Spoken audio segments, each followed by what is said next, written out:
In the heart of Dartmoor, a vast, eerie expanse of moorland in Devon, lies Wistman's Wood, a place steeped in mystery and whispers of the supernatural. The ancient oak trees twist and contort like gnarled, skeletal fingers reaching towards the sky, their roots sinking deep into the dark soil, feeding on something far older and more sinister than the land itself. Locals call it the Devil's Playground, a name that has been passed down through generations, and for good reason. The wood, despite its beauty, carries an aura of malevolent energy that seems to press against the very air, thickening with every step one takes within its shadowy depths.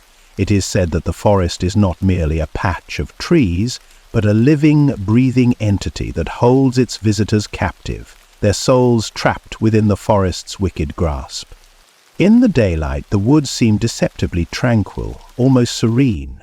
Sunlight flickers through the dense canopy, casting dappled patterns upon the moss-covered stones and fallen leaves, creating an illusion of peace. But as the light wanes, the true nature of Wistman's Wood emerges. A chilling silence descends upon the place, broken only by the soft rustle of leaves or the occasional creak of the ancient oaks, as though they are groaning under some unfathomable burden. Some say that the silence is the wood's way of watching, listening, waiting for the right moment to strike. Legends speak of the devil himself walking among the trees, his footprints leaving behind marks of fire that burn into the earth, scorching the very ground beneath. Stone Caesar nods slowly. The stories are as old as the land itself, of disappearances, strange occurrences, and ghostly apparitions that have terrified those who dared to wander too far into the heart of the wood. The locals speak in hushed tones of the devilish figures that can be seen among the trees at twilight, their eyes glowing with an otherworldly fire, their forms shifting between shadows and smoke. Many who have ventured too deep into Wistman's Wood have never returned, their last words a frantic plea for help that was swallowed by the oppressive darkness. The forest seems to have a mind of its own, shifting and changing, leading travelers deeper into its depths until they are swallowed by its malevolent embrace. It is said that the Devil's Playground is not just a forest but a portal, a threshold between the mortal world and a realm where shadows dance and evil reigns. Those who enter may leave, but they do not leave unchanged. The spirits of the lost wander here, forever trapped, their eyes hollow, their bodies forever bound to the cursed earth. Wistman's Wood is a place where the veil between life and death is thin, and the forces of darkness are waiting, watching, and ready to claim anyone foolish enough to enter. As night falls and the wind howls through the trees, it's clear the Devil's Playground is not just a myth, it's a warning. And those who dare to step inside may never find their way out again. The wind in Wistman's Wood carries more than just the scent of damp earth and decaying leaves. It holds secrets. Secrets that have been buried for centuries beneath the twisted roots of ancient oaks and among the stones that line the forgotten paths. On a quiet evening, as dusk falls over Dartmoor, the wind picks up, whispering through the branches with an eerie, unsettling murmur. It is a sound unlike any other, soft but deliberate, as if the trees themselves are speaking to those brave or foolish enough to listen. The whispers are never clear, always just beyond comprehension, leaving a lingering feeling of unease in their wake. And though no one knows for sure, the locals speak of those whispers as something far more sinister than the breeze through the leaves. It is said that on certain nights when the moon hangs low and the mist rises from the moor, the wind carries voices from the past. These are the voices of the lost, of those who ventured too far into the heart of Wistman's Wood and were never seen again. Their cries are faint, barely audible, but unmistakable to those who know what to listen for. And it's not just the lost souls who whisper in the wind. Some claim they hear the sound of footsteps, slow, deliberate steps that follow them as they walk through the forest. But when they turn around, there's nothing there. Just the trees, standing tall and silent, their twisted branches like claws in the fading light. As the mystery begins to unfold, strange things start happening to those who venture into Wistman's Wood. At first, it's subtle, an unexplained chill in the air, the feeling of being watched from just beyond the shadows. But as the wind picks up, the sense of dread deepens. The whispers grow louder, though no one can make sense of the words. Some say they are warnings, others claim they are a curse, but all who hear them agree on one thing. The wind is alive, a force beyond nature, a conduit for something darker. The people of Dartmoor have long believed that the wind carries the power of the spirits that haunt the forest. But there's a darker theory that has persisted through generations. A theory that suggests the wind is not just a messenger, but a sentient being, something that exists within the very heart of the wood. Some claim that the whispers are the voice of the devil himself, calling those who stray too close into his grip, and the further one goes into the forest, the stronger the wind becomes, as if it is guiding them deeper into the forest's heart, drawing them toward a fate they cannot escape. The wind's power is undeniable, and those who enter the wood unprepared can feel themselves becoming disoriented, lost in a maze of trees that seem to shift with every step. Time itself appears to bend and warp within the forest, and the whispering wind seems to grow more insistent, urging its listeners to follow its call. It is as though the very air is conspiring to pull them deeper into the mystery, to uncover the dark secrets that have been hidden for so long. But what awaits at the heart of Wistman's wood? No one knows for certain. The whispers promise answers, but the answers are never revealed, not to those who still walk in the land of the living. For those who dare to listen, the wind carries a warning. Once you begin to follow its call, there is no turning back.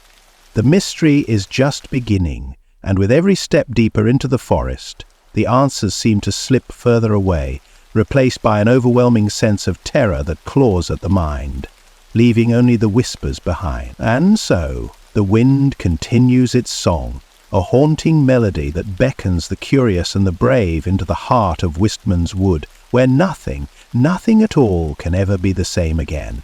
The ancient trees of Wistman's wood are more than just sentinels to the passage of time. They are the silent witnesses to unspeakable acts, rituals that have long been buried under the weight of fear and superstition. These gnarled oaks, twisted by centuries of wind and weather, have seen it all. They have watched as the forest shifted from a place of whispered legend to one of terrifying reality. Their roots run deep into the earth, far deeper than the eyes can see, and it is said that beneath the soil the trees drink not just the water of the land, but the blood of the innocent, their dark roots entwined with the souls of those who have dared to disturb the ancient magic that lingers in the air. For centuries it was believed that Wistman's wood was a place of power, where the veil between the living and the dead was thin, and where the forces of darkness could more easily slip through. Some say the trees were once worshipped by the ancient druids, who used the wood for sacred rituals and ceremonies, binding themselves to the land in ways that are now impossible to comprehend.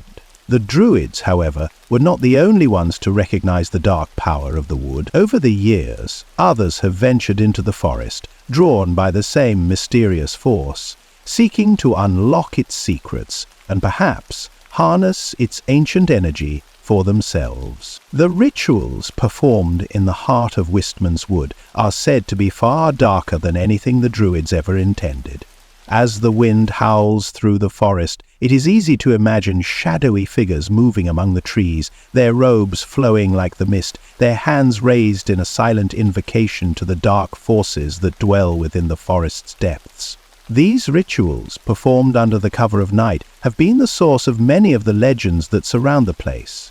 Whispers tell of the blood sacrifices offered to the unseen entities that roam the wood, of ancient rites that call upon spirits older than time itself, spirits that demand a terrible price. The trees have borne witness to these dark ceremonies for centuries, their trunks scarred by the marks of ritualistic symbols, some burned into the bark, others carved with careful precision. The air around these trees is thick with an unnatural energy, and it is said that standing beneath their limbs can leave you with an overwhelming sense of unease, as though the trees themselves are watching you, waiting for you to make a misstep. Some claim that if you stand still long enough, you can hear the faintest of murmurs, voices of those long dead, as though the trees are remembering the souls they have absorbed into the very fabric of their being. At the heart of the wood there is a clearing, a place where the trees stand in a perfect circle, their branches intertwining above to form an eerie canopy that blocks out the stars. It is here that the darkest rituals are said to take place, where the forest's most terrible secrets are revealed.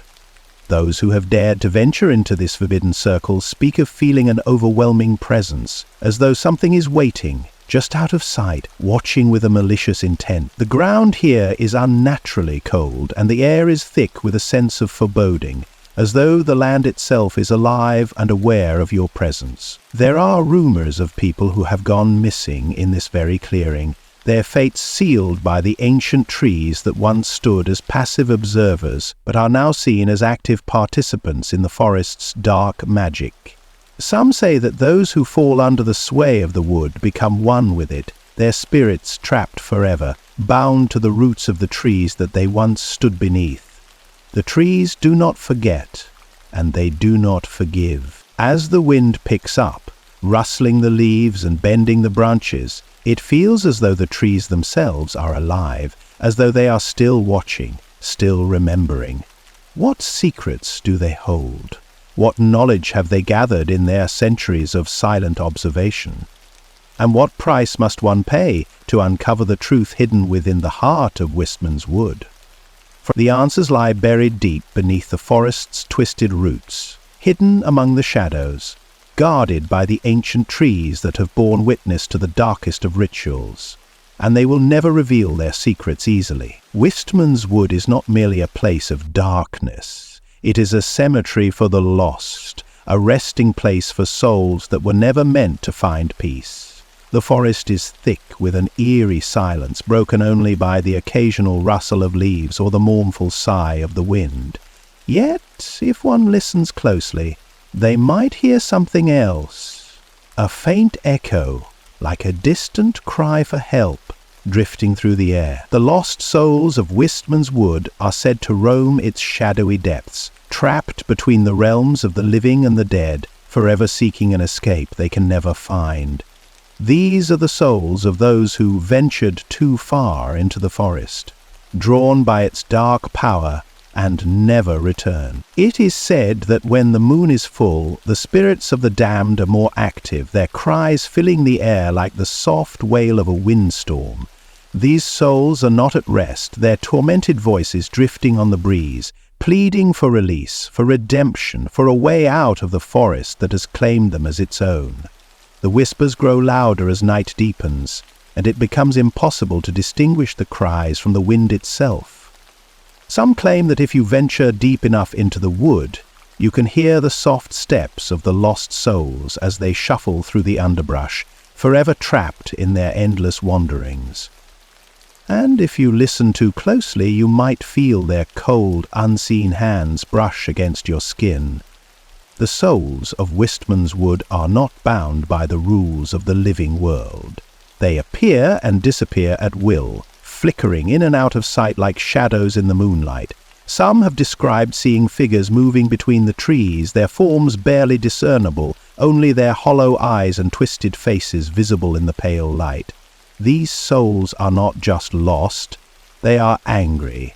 They are souls consumed by a rage that has festered for centuries, the result of unfinished business, curses placed upon them by forces beyond their understanding. Their anger reverberates through the trees, and the very air around them seems to crackle with an energy that is both unsettling and dangerous.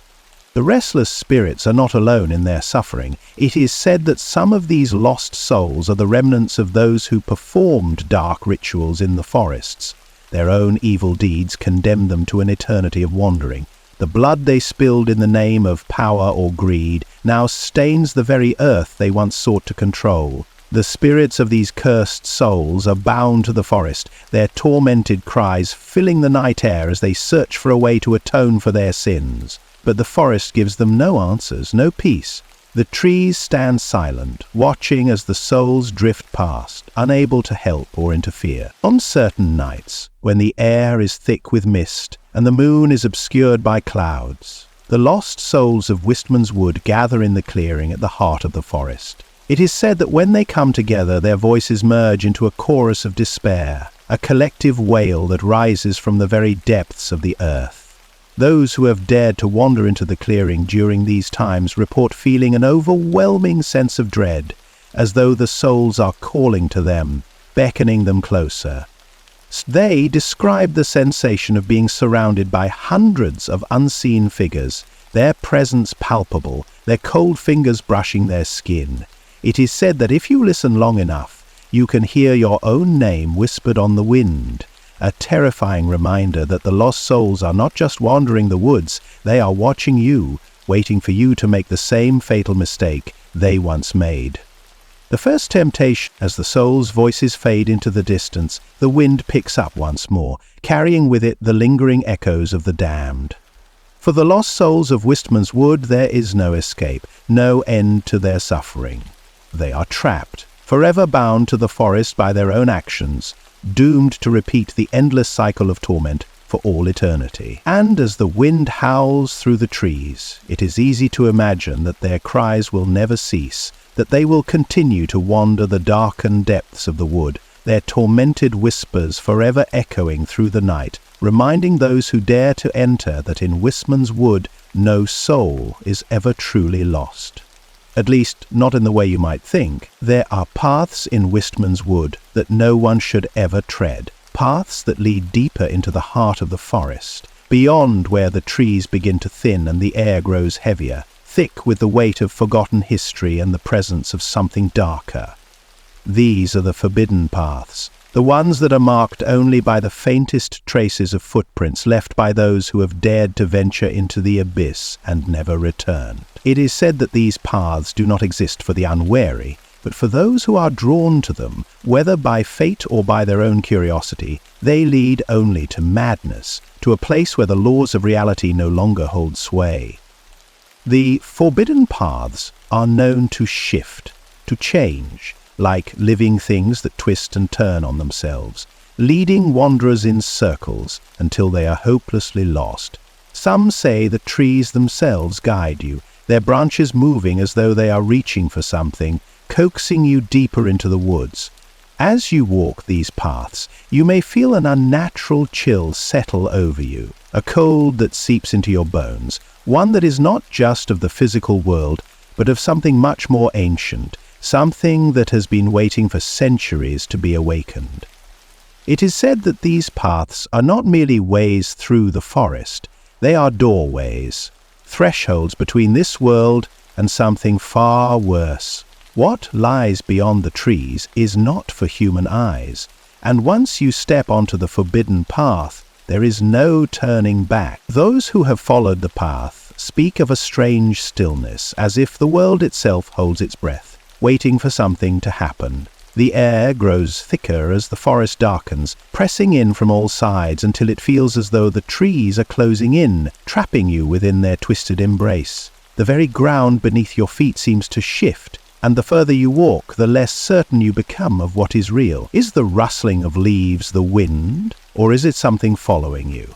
Are those distant shadows moving on their own, or are they figures that have been waiting for your arrival? It is a place where time and space lose their meaning, where the past and the present blend into a terrifying confusion of memories and nightmares.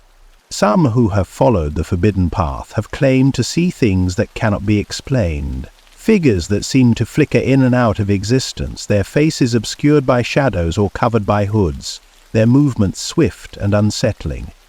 Others speak of whispers, faint and barely audible, carried on the wind. But unlike the whispers of the lost souls that wander the forest, these whispers are different.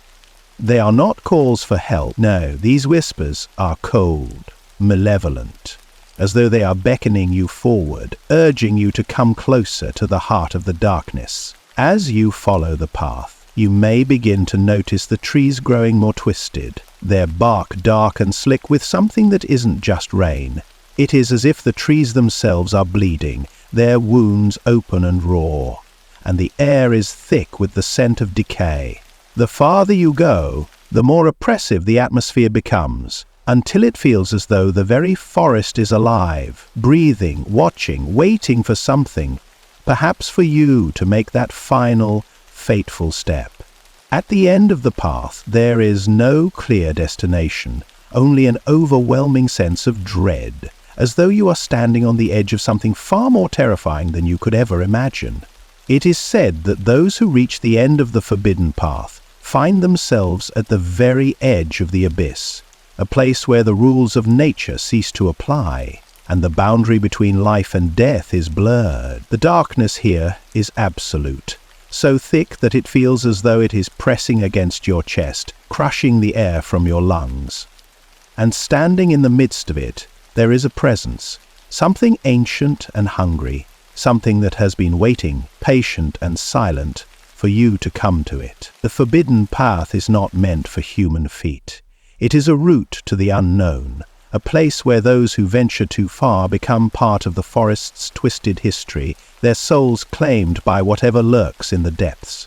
The trees stand silent, their twisted branches stretching upward like the fingers of some great unseen creature, reaching for the sky as though to hold on to the souls that fall into their grasp. For those who walk the forbidden path, there is no escape. The abyss has already claimed them, and they will never be the same again, if they even return at all. Stepping onto the forbidden path is a decision made in the dark recesses of the mind, but it is one that can never be undone. It is a step into the abyss, into the unknown, and those who take it do so knowing that they are bound to the forest, forever watched by its silent, unblinking eyes. And when the whispers call again, it may be your name they whisper into the night. On the outskirts of Wistman's Wood, where the forest begins to fade into the vast, empty moorland, there is a phenomenon that has both captivated and terrified the local people for generations: the phantom lights. These strange, flickering lights appear as if summoned by some unseen hand, hovering just above the ground in the darkest corners of the forest. At first glance, they resemble will-o'-the-wisps, soft, ethereal glows that dance like fireflies, leading travelers astray. But the locals know better. The lights are no harmless trick of nature.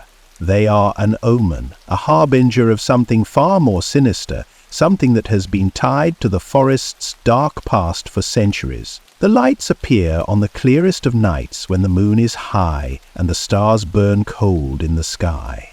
They drift through the trees, weaving in and out of the gnarled branches as if playing a deadly game.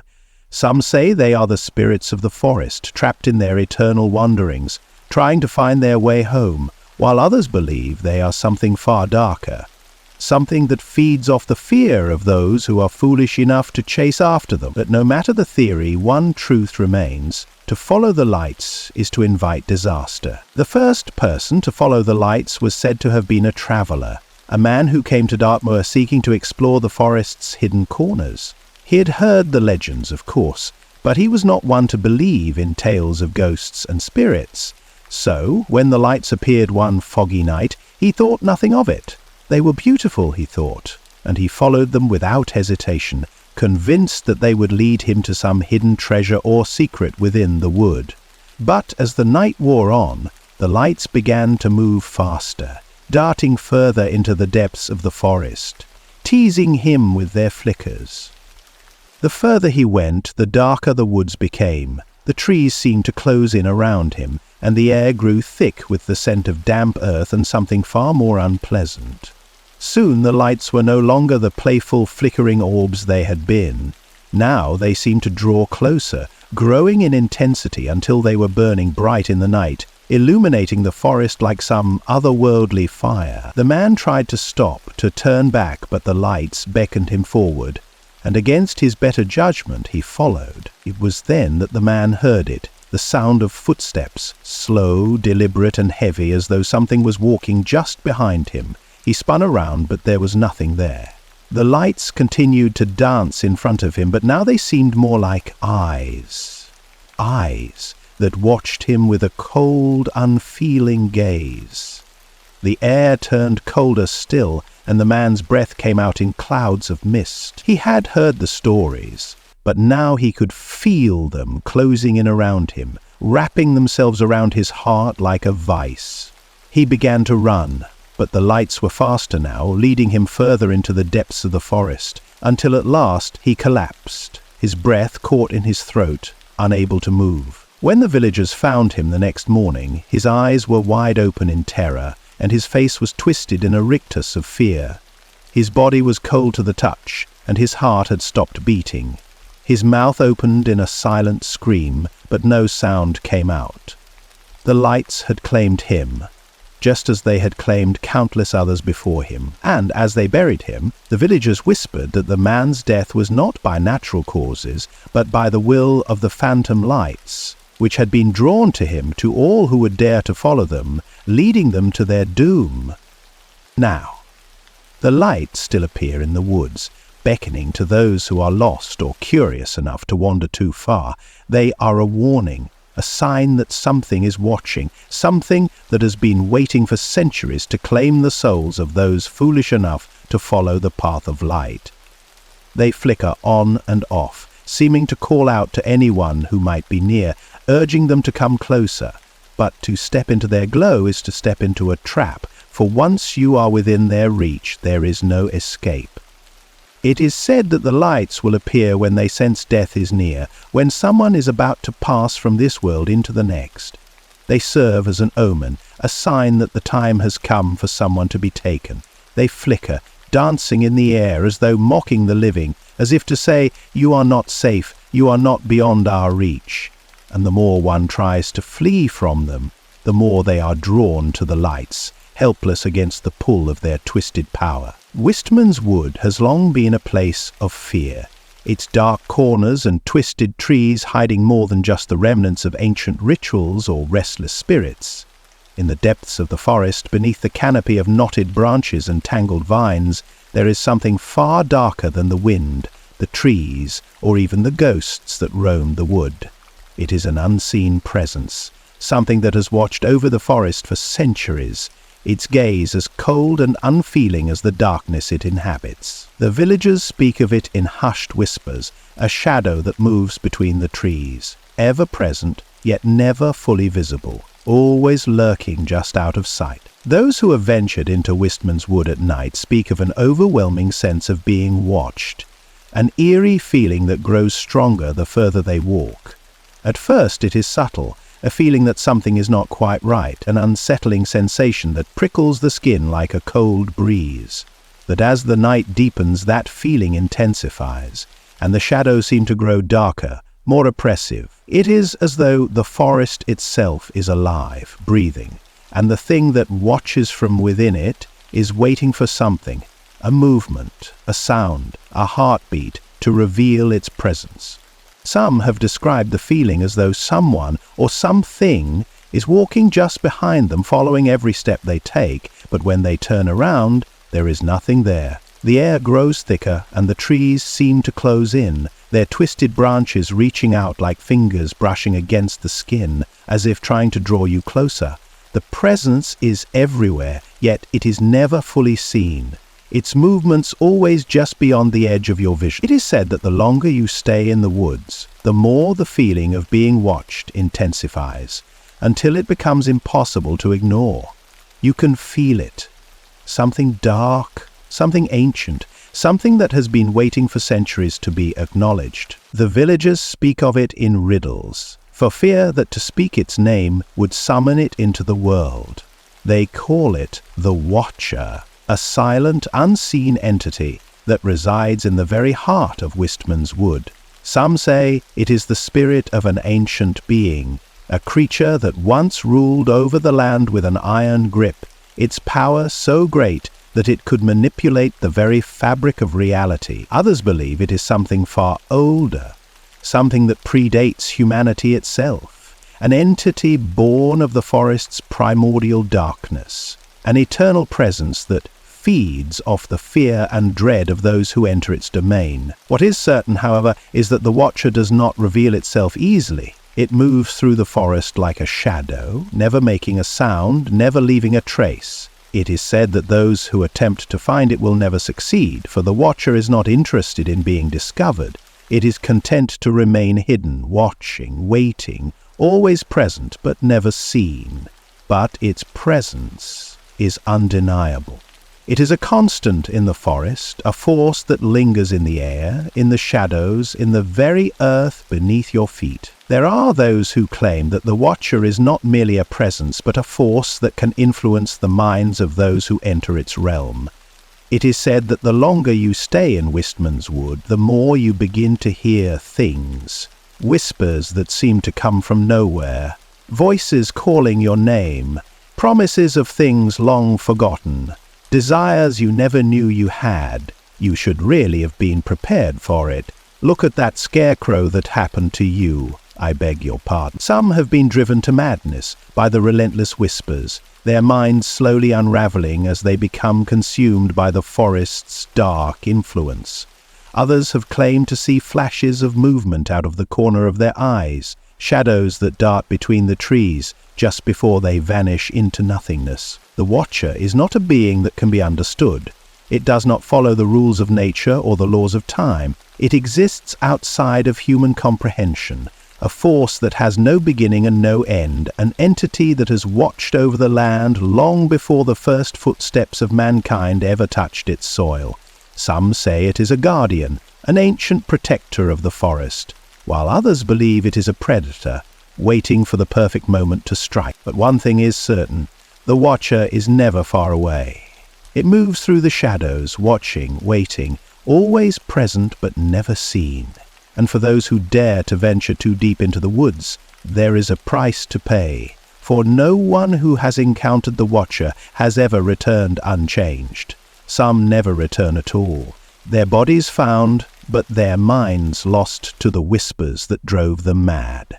Others return with stories of strange dreams, of dark forces that lurked just beyond their reach, and of eyes that watched them from the darkness, waiting for them to make a fatal mistake. The unseen presence is a constant reminder that Wistman's Wood is no ordinary forest. It is a place where the veil between worlds is thin, where shadows hold secrets, and where there is something far darker than any spirit or ghost.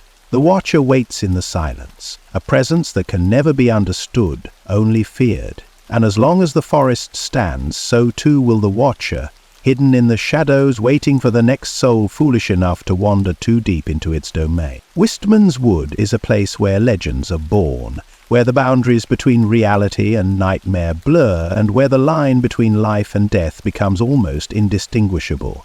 But the most terrifying truth of all, the one that haunts the few who have dared to enter the forest and survive, is this: there is no escape.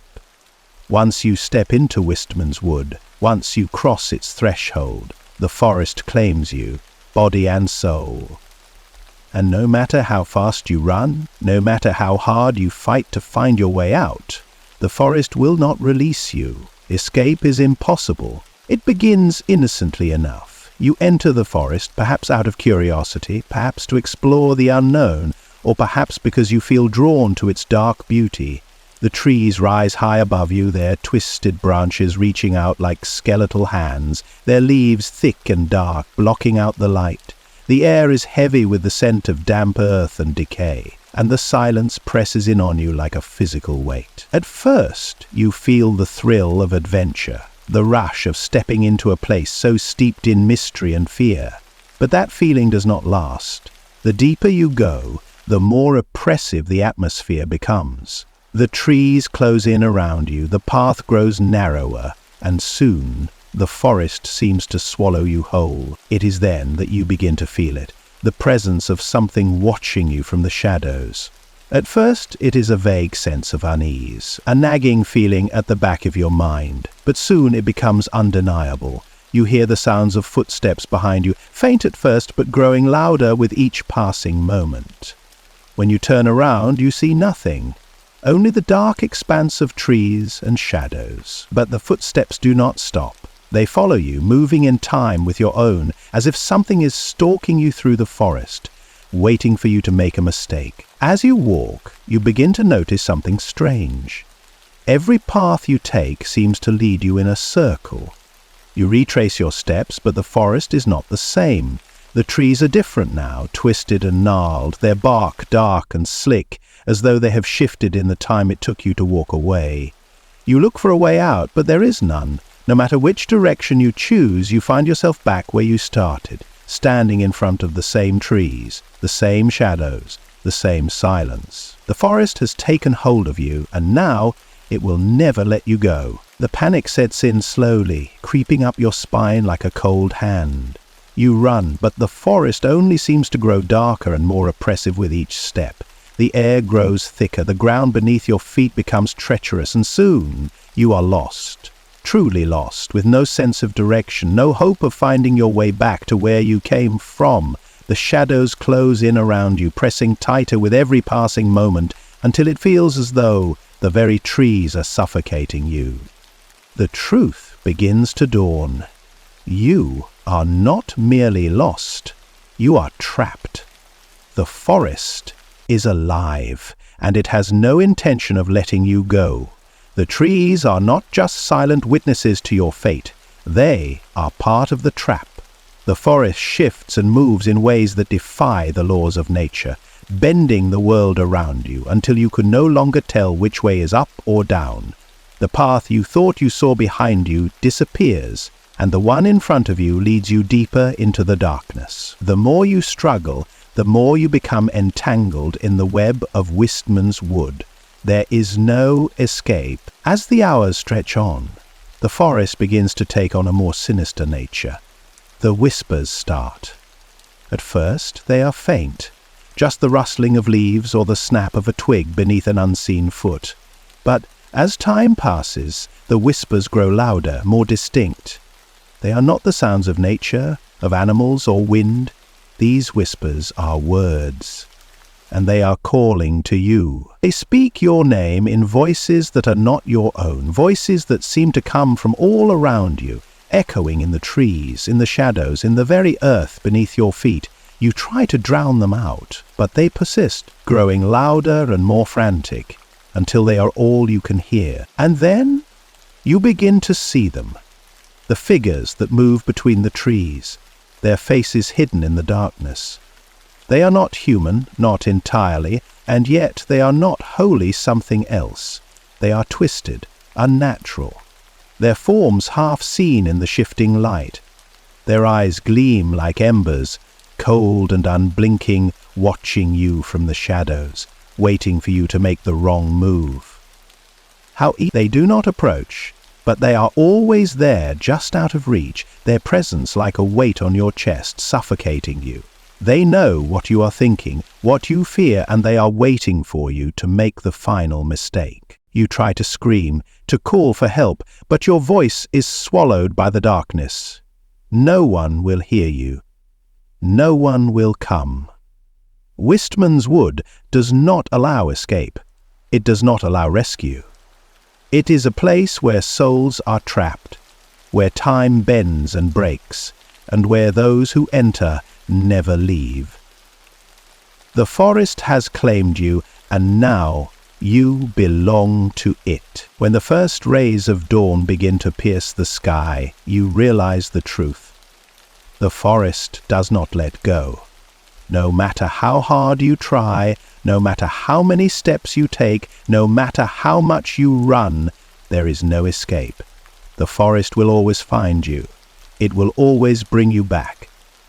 And when the darkness falls again, you will be lost forever, a part of Wistman's wood, doomed to wander its labyrinthine paths for eternity. The forest watches. The whispers never stop, the shadows never fade, and escape is impossible.